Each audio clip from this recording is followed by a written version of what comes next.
Hello my dear student, आज के इस क्लास में हम लोग सीखेंगे electromagnetic induction.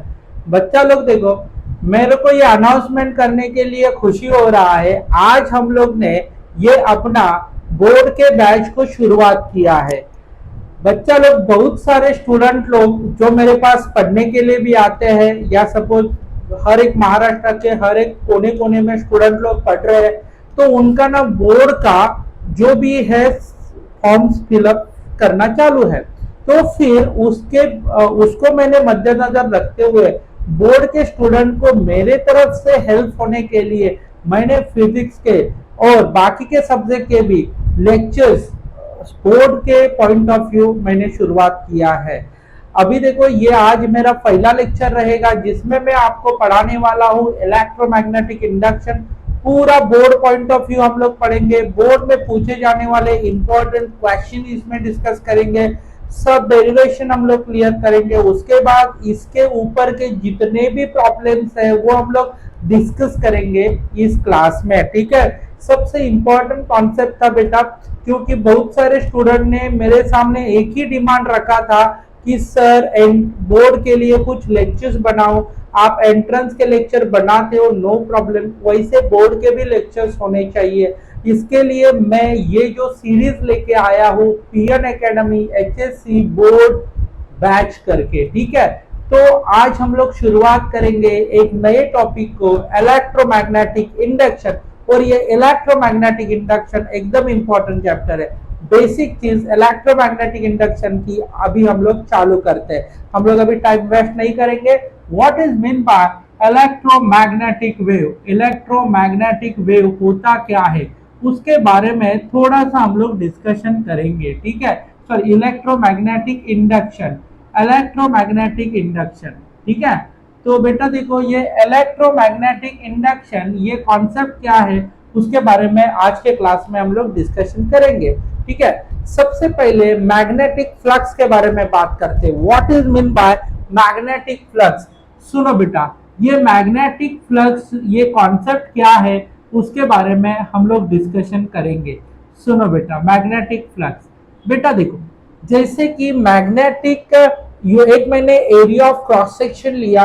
Suppose this is one area of cross section. ये एक एरिया ऑफ क्रॉस सेक्शन है जो आपके सामने है, और इस एरिया ऑफ क्रॉस सेक्शन में इधर से magnetic line of force pass हो रही है। सपोज इस एरिया ऑफ क्रॉस सेक्शन में, इधर इसको हम लोग एरिया ऑफ क्रॉस सेक्शन कहेंगे। This is called as the area of cross section. ठीक है, एक छोटा सा मैंने एरिया लिया। इस एरिया में से नंबर ऑफ मैग्नेटिक लाइनें पास कर दी बेटा। देखो, इधर से मैग्नेटिक लाइन पास कर दी। चलो, ये मैग्नेटिक लाइन पास कर दी। ठीक है, इधर मैग्नेटिक लाइन इधर से पास क्यों हो रही है? बिकॉज इधर मैंने नॉर्थ पोल रखा है और इधर बेटा साउथ पोल। और you know that magnetic line passes through, magnetic field passes through north pole to south pole. तो बेटा देखो, इधर एरिया ऑफ क्रॉस सेक्शन है और magnetic line of force passes through north pole to south pole, और ये continuously हो रहा है। बेटा देखो, अभी हम लोग कॉन्सेप्चुअली बात करेंगे तो आपको पता चलेगा। इधर जा रहा है मैग्नेटिक फील्ड जिसको हम लोग बी नाम से जानते हैं। B is a magnetic field here. चलो, अभी बेटा क्या होगा देखो, इधर से एक वेक्टर और एक जनरेट होगा। कौन सा वेक्टर जनरेट होगा? एरियल वेक्टर, जिसको हम लोग एरिया वेक्टर बोलते हैं। Area vector always perpendicular to plane निकलता है। फॉर एग्जांपल मैं आपको बताना चाहता हूं, ये मेरे पास एक बॉक्स है, तो इसका एरिया वेक्टर कैसे जाएगा? Perpendicular to the surface. यानी कि area vector always perpendicular to कैसे निकलता है? सरफेस। एरिया को ऐसा रखो, एरिया ऑफ क्रॉस सेक्शन को ऐसा रखो, ये कैसे जाएगा? देखो, perpendicular to the surface. Area vector को ऐसा रखो, परपेंडिकुलर टू द सरफेस। सबको समझ में आया? तो बेटा, ये जो एरिया है, इस एरिया का जो एरिया वेक्टर रहेगा वो किधर जाएगा? सुनो, इस एरिया का एरिया वेक्टर जो परपेंडिकुलर टू द सरफेस, आप देख सकते हैं, this is called as a perpendicular to the surface. Okay, ये परपेंडिकुलर टू सरफेस है और ये परपेंडिकुलर टू द सरफेस है, ये हो गया एरिया वेक्टर। अभी बच्चा लोग दो चीजें जनरेट हो गई। एक जो बेटा मैग्नेटिक फील्ड ये डायरेक्शन में जा रहा है और एरिया वेक्टर इस प्लेन को परपेंडिकुलर निकल के जा रहा है, जैसे कि ये वाला एरिया था, एरिया को परपेंडिकुलर कौन जाएगा, एरिया वेक्टर। वैसे ही बेटा इधर हमारा एरिया ऑफ क्रॉस सेक्शन है और उस एरिया ऑफ क्रॉस सेक्शन को एरिया वेक्टर परपेंडिकुलर जा रहा है। तो इधर बी है और इधर ए है, दो चीजें हैं बेटा। तो बी और ए में एंगल जो है वो कितना रहेगा, तो बी एंड ए में एंगल कितना है, थीटा। तो बेटा अभी हम लोग इधर फाइंड आउट करेंगे मैग्नेटिक फ्लक्स के बारे में। मैग्नेटिक फ्लक्स होता क्या है बेटा, देखो एरिया ऑफ क्रॉस सेक्शन में जब मैग्नेटिक लाइंस, मैग्नेटिक फील्ड पास होता है तब जो क्वांटिटी जनरेट होता है उसको बोलते हैं मैग्नेटिक फ्लक्स। और ये magnetic flux is a combination of, ये दोनों का कॉम्बिनेशन है बेटा। मैग्नेटिक फ्लक्स देख सकते हैं, magnetic flux is a product of, ये बेटा प्रोडक्ट है, magnetic flux is a product of, एक minute,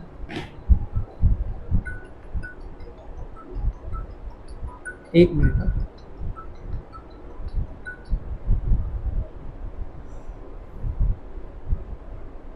magnetic flux is a product of magnetic field, magnetic field, magnetic field. Hello, मैं लेक्चर मुझे फोन करता हूं। मैग्नेटिक फील्ड, ये magnetic field है जिसको हम लोग बी बोलेंगे और उसको हम लोग क्या लिखेंगे बोलो, area of cross section. Area कितना एरिया है, तो ए। तो बेटा it is a product of, magnetic flux is a product of magnetic field and area of cross section. तो बेटा इधर लिखेंगे फाई और इधर बी वेक्टर लिखेंगे और इधर ए वेक्टर लिखेंगे। बेटा अभी इधर वेक्टर क्यों लिखना पड़ रहा है, बिकॉज इसके अंदर, दोनों के अंदर एंगल आ रहा है और उस एंगल के कारण हम लोग को वेक्टर में लिखना पड़ रहा है, ठीक है।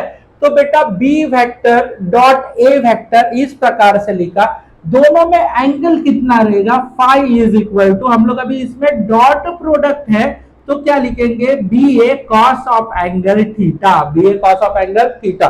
दोनों में एंगल जनरेट हो गया, देखो बी वेक्टर और A vector, so B A cos of angle theta हम लोग ने लिख दिया। तो बेटा ये जो भी है दिस इज कॉल्ड एज, ये देखो ये मैग्नेटिक फ्लक्स का फॉर्मूला होगा और ये एंगल बिटवीन, ये एंगल बिटवीन किसके किसके बिटवीन का एंगल है बोलो बेटा, B and A, B and A. और बेटा देखो इसको हम लोग बोलते हैं मैग्नेटिक फ्लक्स, क्या बोलेंगे, मैग्नेटिक फ्लक्स। चलो तो इस प्रकार से हम लोग उसको रिप्रेजेंट कर सकते हैं। तो आपको समझ में आया, जनरली डेफिनेशन करना है तो हम लोग B A magnetic, product of magnetic field and area, ऐसा कर सकते हैं। मगर मैग्नेटिक फ्लक्स का फॉर्मूला लिखना है इन जनरल तो B A cos of angle theta, आगे जाके थीटा के एंगल देखेंगे उस हिसाब से हम लोग फॉर्मूला बना सकते हैं। बेटा देखो अभी ऐसा, अभी इसमें ऐसा यूनिट ऑफ फ्लक्स क्या हो जाएगा, ऐसा unit of flux is weber लिखेंगे बेटा। चलो वेबर लिख दिए ऐसा यूनिट। और बेटा दूसरा और सबसे इंपॉर्टेंट कॉन्सेप्ट ये है, magnetic flux is a scalar quantity. ये मैग्नेटिक फ्लक्स कौन सी क्वांटिटी हो गई बेटा, स्केलर क्वांटिटी, सबसे इंपॉर्टेंट पार्ट ऑफ डिस्कशन, ठीक है। तो अभी हम लोग थोड़ा आगे जाते हैं बेटा। अभी आपके सामने मैंने दो केसेस रखा है, एक केस नंबर 1 और दूसरा केस नंबर 2। चलो बेटा अभी हम लोग उसके बारे में बात करते हैं। बेटा ये मैग्नेटिक फील्ड जो नॉर्थ पोल से साउथ पोल, नॉर्थ पोल से साउथ पोल जा रहा है, इसमें ना बेटा पहले केस में मैंने क्या किया है, देखो एरिया वेक्टर को ऐसा रखा है, ठीक है। तो बेटा एरिया वेक्टर ऐसा रखने के, सॉरी एरिया जो surface area, area of cross section जो है ऐसा रखा है, ठीक है। एरिया ऑफ क्रॉस सेक्शन ऐसा रखा है तो क्या हो जाएगा, एरिया वेक्टर इस प्रकार से जाएगा, ठीक है।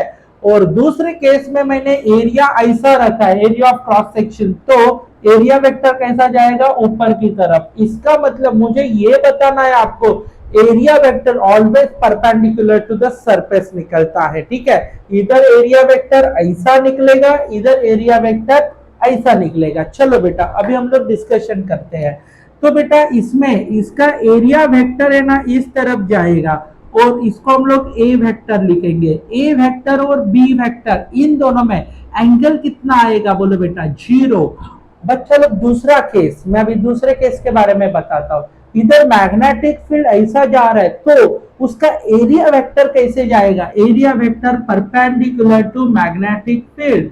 तो आप मुझे बता सकते हैं बेटा इन दोनों में एंगल कितना होगा, कितना होगा। अभी देखो इन दोनों में एंगल कितना, बी और ए में एंगल कितना आएगा, 90 डिग्री।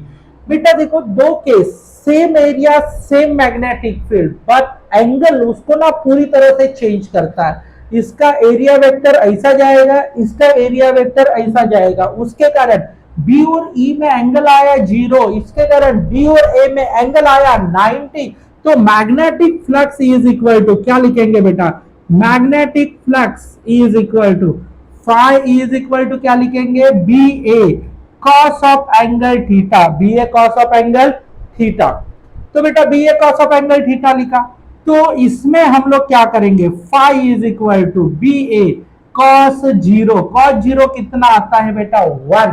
तो बेटा फाई इज इक्वल टू क्या लिखेंगे, बी ए, इधर लिखेंगे 1, phi is equal to final क्या आया, B A. Magnetic flux is equal to क्या लिखेंगे, बी ए। ओके, इस प्रकार से हम लोग ने मैग्नेटिक फ्लक्स का वैल्यू इधर लिखा है। अभी देखो same magnetic flux, magnetic flux का इन जनरल फॉर्मूला क्या है, जैसे कि हम लोग phi is equal to B A cos of angle theta लिखेंगे। आपके नजर के सामने मैग्नेटिक फील्ड इधर, एरिया वेक्टर ऊपर, दोनों में एंगल आने वाला 90, phi is equal to B A cos क्या लिखेंगे 90, कॉस 90 कितना होगा बेटा, कॉस 90 होगा 0। तो इधर मैग्नेटिक फ्लक्स कितना होने वाला है, 0। सबको समझ में आया।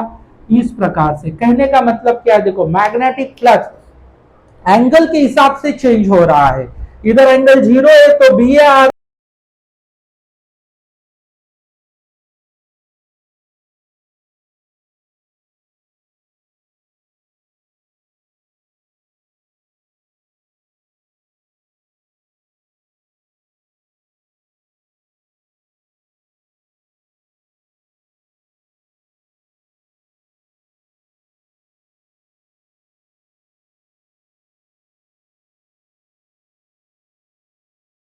अभी हम लोग देखेंगे इलेक्ट्रोमैग्नेटिक इंडक्शन होता क्या है, इलेक्ट्रोमैग्नेटिक इंडक्शन का मीनिंग क्या है, ये सबसे पहले हमें जानना है। मैग्नेटिक फील्ड का कन्वर्शन इलेक्ट्रिक करंट में होना, यानी कि आपके पास मैग्नेटिक फील्ड है और उसका कन्वर्शन किस में होना, electric current, because of only induction. बेटा इंडक्शन का मतलब क्या होता है, संगत का असर, इस कॉन्सेप्ट को बोलते हैं ओके इंडक्शन। बेटा जैसे कि देखो मैं क्या बता रहा हूं, देखो ध्यान से समझ के लेना। जैसे कि अभी देखो एक बुरा है एक अच्छा है, और बुरा आदमी अच्छे आदमी के संगत में आएगा तो वो भी अच्छा बन जाएगा, ठीक है। या एक बुरा आदमी है एक अच्छा आदमी है, वो उसके संगत में आएगा तो दोनों भी बुरे बन जाएंगे। कहने का मतलब क्या होता है, इंडक्शन। इस कॉन्सेप्ट में इंडक्शन का मतलब सबको समझ में आया होगा, संगत का असर। इधर मैग्नेटिक फील्ड का कन्वर्शन इलेक्ट्रिक फील्ड में होना बिकॉज ऑफ ओनली इंडक्शन के कारण, उसके बारे में आज के क्लास में हम लोग बातचीत करेंगे। सबसे पहले मैं ये मैग्नेटिक फील्ड ड्रॉ किया है, और ये मैग्नेटिक फील्ड है। ओके ये मैग्नेटिक फील्ड, ये मैग्नेटिक फील्ड इनसाइड डायरेक्शन में जा रहा है। कौन से डायरेक्शन में जा रहा है बेटा, इनसाइड डायरेक्शन में, यानी कि इधर से आ रहा है इधर अंदर जा रहा है, इधर से आ रहा है इधर अंदर जा रहा है, आ रहा है अंदर जा रहा है, आ रहा है अंदर जा रहा है। ये कौन है, तो मैग्नेटिक फील्ड है। इसके अंदर मैं एक मेटल का रॉड लिया, ठीक है। कंसीडर करो ये मेटल का रॉड है कुछ टाइम के लिए, ठीक है। तो ये मेटल का रॉड है, और इस मेटल के रॉड में इधर मैंने मेटल रॉड रखा है, this is called as a metal rod. चलो ये मेटल रॉड है, इस मेटल रॉड को हम लोग मूव करेंगे। सर कौन से डायरेक्शन में मूव करेंगे मेटल रॉड को, this is a metal rod, जरा अलग कलर के पेन से ड्रॉ करता हूं, this is called as a metal rod. इस मेटल रॉड को सर हम लोग मूव करेंगे कौन से डायरेक्शन में, अप एंड डाउन। इधर क्या लिखा अप, इधर क्या लिखा डाउन। तो ये हम लोग ने अप डाउन डायरेक्शन में मूव किया। यानी कि इसको ऊपर लेके जा रहे नीचे लेके आ रहे, ऊपर लेके जा रहे नीचे लेके आ रहे। उसके कारण बेटा अभी क्या देखो, हम लोग ने इससे पहले कॉन्सेप्ट देखा था, नाम था मैग्नेटिक फ्लक्स। क्या था बेटा? Magnetic flux. ये रॉड था, ये कौन है? Conductor. This is called as a conductor. इसके लिए लिख देता हूं कंडक्टर। ये कंडक्टर का, ये कंडक्टर रॉड है और इसको हम लोग क्या कर रहे हैं? मूव कर रहे हैं up and down. Then magnetic field क्या होगा बेटा? चेंज। मैग्नेटिक फील्ड चेंज होगा और इसके अंदर जनरेट होगा मैग्नेटिक फ्लक्सेस। क्या जनरेट होने वाला है बेटा? Magnetic fluxes. अभी मैं आपको उसके लिए कॉन्सेप्ट बताना चाहता हूं, एकदम सिंपल कॉन्सेप्ट है। जैसे कि देखो, अभी मैं इधर है ना एक ओके, ये अपना लाइट है, लाइट का बल्ब मैंने चालू किया मोबाइल के अंदर, सबको 2 मिनट समझ के लेना। ये लाइट चालू है बेटा।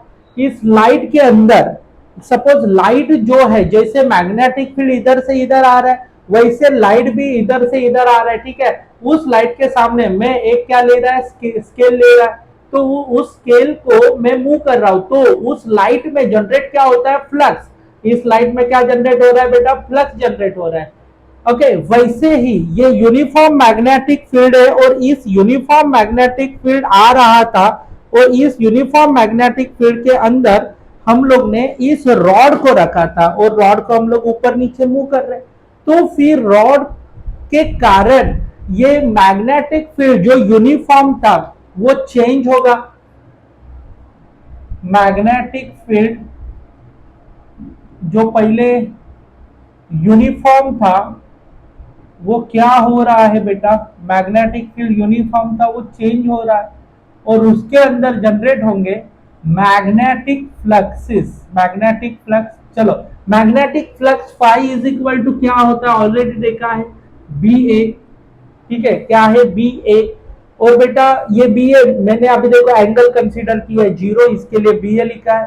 तो मैग्नेटिक फील्ड बार बार क्या होगा? जल्दी बोलो बेटा। ये मैग्नेटिक फ्लक्स है ना, वो फिक्स नहीं रह रहा है, वो क्या हो रहा है? चेंज हो रहा है। बिकॉज ऑफ देखो इसके कारण ये देखो चेंज कर रहा है मैग्नेटिक फील्ड को और जनरेट क्या हो रहा है? Magnetic flux. और ये मैग्नेटिक फ्लक्स है ना, वो मोशन के कारण वो भी चेंज हो रहा है बार बार। जैसे कि लाइट चेंज होता है, लाइट के अंदर फ्लक्चुएशंस आता है, वैसे ही मैग्नेटिक फील्ड के अंदर भी चेंज होगा, मैग्नेटिक फ्लक्स के अंदर भी चेंज होगा। मैग्नेटिक फील्ड चेंज हो रहा है, देखो बेटा मैग्नेटिक फील्ड चेंज हो रहा है, तो चेंज कौन होगा? Magnetic flux. Because magnetic flux के फॉर्मूला में phi is equal to B है, तो बी चेंज हो रहा है तो फ्लक्स भी चेंज होगा। फ्लक्स चेंज होगा तो जनरेट होगा। ये कंडक्टर के मेटल कंडक्टर है, तो मेटल कंडक्टर के अंदर एक टर्मिनल बन जाएगा पॉजिटिव और दूसरा टर्मिनल बन जाएगा negative. How many terminal present here? 2 terminal, एक पॉजिटिव है एक निगेटिव है। तो ये कंडक्टर के अंदर एक टर्मिनल पॉजिटिव बन गया, एक टर्मिनल निगेटिव बन गया। उसके कारण हुआ क्या? सुनो बेटा, एकदम इंपॉर्टेंट। उसके कारण हुआ क्या? ये उसके अंदर के जो इलेक्ट्रॉन है बेटा, इलेक्ट्रॉन, वो इलेक्ट्रॉन सपोज अभी ये ऊपर ओके इलेक्ट्रॉन है, ये इलेक्ट्रॉन या चार्जेस है, वो चार्जेस कैसे होंगे? मोशन में आ जाएंगे, ठीक है। ये प्लस चार्ज है तो ये इस तरफ जाएगा, निगेटिव चार्ज है तो इस तरफ। इसका मतलब ये चार्जेस मोशन में आएंगे। एक जगह पे प्लस होना, एक जगह पे माइनस होना, उसी को हम लोग बोलते हैं ईएमएफ, इलेक्ट्रोमैग्नेटिक फोर्स, जिसको हम लोग वोल्टेज नाम से भी जानते हैं बेटा। ईएमएफ जनरेट होगा और ईएमएफ के कारण इसके अंदर जनरेट होगा इलेक्ट्रिक करंट। क्या जनरेट होगा? Electric current. This is called as the electric current. ये जो जनरेट हो गया इलेक्ट्रिक करंट बोल देंगे, ठीक है। तो बेटा देखो ऊपर कौन सा फील्ड था? Magnetic field. जनरेट कौन हो गया? Electric current. और ये जितना भी कुछ प्रोसीजर हुआ है, ना कि मैंने इधर बैटरी लगाया है पॉजिटिव निगेटिव करने के लिए, हम लोग सिर्फ कंडक्टर को मूव कर रहे हैं। कंडक्टर को मूव कर रहे हैं, उसके कारण मैग्नेटिक फील्ड चेंज हो रहा है। मैग्नेटिक फील्ड चेंज होने के कारण मैग्नेटिक फ्लक्स भी चेंज होगा। मैग्नेटिक फ्लक्स में चेंज होगा तो कंडक्टर के अंदर एक टर्मिनल पॉजिटिव एक टर्मिनल निगेटिव जनरेट होगा। इलेक्ट्रिक करंट क्या जनरेट होगा बेटा, इलेक्ट्रिक करंट जनरेट होगा। इसका मतलब ऊपर था मैग्नेटिक फील्ड, नीचे आ गया इलेक्ट्रिक करंट। इसके लिए बेटा मैग्नेटिक फील्ड के संगत के कारण जनरेट हो गया इलेक्ट्रिक करंट। इसी के लिए बोला जाता है इलेक्ट्रोमैग्नेटिक इंडक्शन। हम लोग ने इधर बैटरी नहीं लगाया है तो भी एक में पॉजिटिव एक में निगेटिव जनरेट हो गया। इसी कॉन्सेप्ट को हम लोग बोलते हैं इलेक्ट्रोमैग्नेटिक इंडक्शन। तो सबसे पहले मैग्नेटिक फील्ड कांस्टेंट चेंज करो, मैग्नेटिक फ्लक्स चेंज होगा, मैग्नेटिक फ्लक्स को चेंज करो, ईएमएफ चेंज होगा, ईएमएफ को चेंज करो, इलेक्ट्रिक करंट जनरेट होगा। इस प्रोसेस को हम लोग बोलते हैं इलेक्ट्रोमैग्नेटिक इंडक्शन। सबको समझ में आया होगा ऐसा मुझे लगता है। हम लोग अभी बोर्ड में इसके ऊपर कैसे क्वेश्चन पूछे जाते हैं वो डिस्कस करेंगे। बोर्ड के एग्जाम में बहुत टाइम 4-5 बार पूछा गया क्वेश्चन, ओके, एक ये Faraday's law of electromagnetic induction, उस लॉ को आज की क्लास में हमें देखना है। तो बेटा देखो अक्टूबर 2008 में भी क्वेश्चन पूछा है, सेम क्वेश्चन 21 अक्टूबर को भी पूछा है, या अक्टूबर के मार्च के 2013 के एग्जाम में भी पूछा है क्वेश्चन। ओके, ये क्वेश्चन सर कितने मार्क के लिए पूछा था, तो 2 मार्क के लिए। ठीक है, क्वेश्चन क्या था, Faraday's law of electromagnetic induction. बेटा देखो इसको अच्छे से समझ के लेना है, ऑलरेडी मैंने आपको बताया भी है कि इधर फैराडेज लॉ कैसे काम करता है, एकदम सिंपल है बेटा। तो इलेक्ट्रोमैग्नेटिक इंडक्शन का कॉन्सेप्ट मैंने आपको ऑलरेडी तो एक्सप्लेन किया है। ठीक है, सबसे पहले कांस्टेंट कौन था बोलो, मैग्नेटिक फील्ड। ओके, ऑलरेडी मैंने बताया है मैग्नेटिक फील्ड कैसा था, मैग्नेटिक फील्ड यूनिफॉर्म। ठीक है, यूनिफॉर्म मैग्नेटिक फील्ड था, उसको तुम लोग ने क्या किया, चेंज करने के कारण बी चेंज हो गया। बी चेंज हो गया तो क्या चेंज होगा, मैग्नेटिक फ्लक्स चेंज होगा बेटा, मैग्नेटिक फ्लक्स चेंज हो गया। मैग्नेटिक फ्लक्स चेंज हो गया यानी कि वो B A magnetic flux B change होगा तो फाई भी चेंज होगा। मैग्नेटिक फ्लक्स चेंज होगा तो जनरेट क्या होगा, कंडक्टर में ईएमएफ, और ईएमएफ के कारण क्या जनरेट होता है, इलेक्ट्रिक करंट। इलेक्ट्रिक करंट ये प्रोसीजर जो है ना मैंने इसमें बताया था आपको, सेम उसी प्रोसीजर को याद रखेंगे और आगे करेंगे। बच्चा लोग देखो फर्स्ट लॉ, फैराडे ने 2 लॉ बताए, एक था फैराडेज फर्स्ट लॉ और दूसरा था Faraday's second law.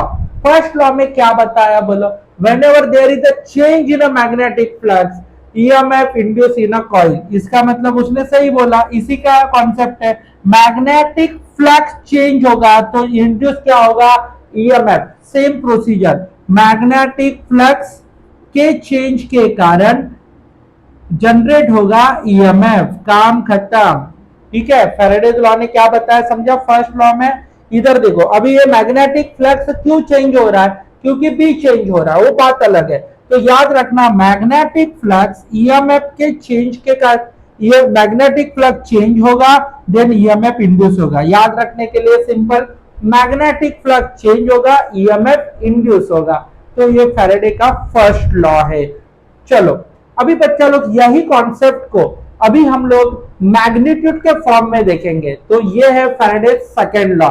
Faraday's first law clear, magnetic flux को चेंज करो, ईएमएफ को जनरेट करो। ठीक है, सेकंड लॉ बेटा, सेकंड लॉ में देखेंगे जैसे कि इधर बोला है मैग्नेटिक फ्लक्स को चेंज करो, चलो मैंने कर दिया मैग्नेटिक फ्लक्स को change, d phi by d t कर दिया, चेंज कर दिया ना, मैग्नेटिक फ्लक्स को चेंज कर दिया। चेंज कैसे करते हैं, with respect to time, magnetic flux को चेंज कर दिया। मैग्नेटिक फ्लक्स का चेंज डायरेक्टली प्रोपोर्शनल टू किसके साथ है, ईएमएफ।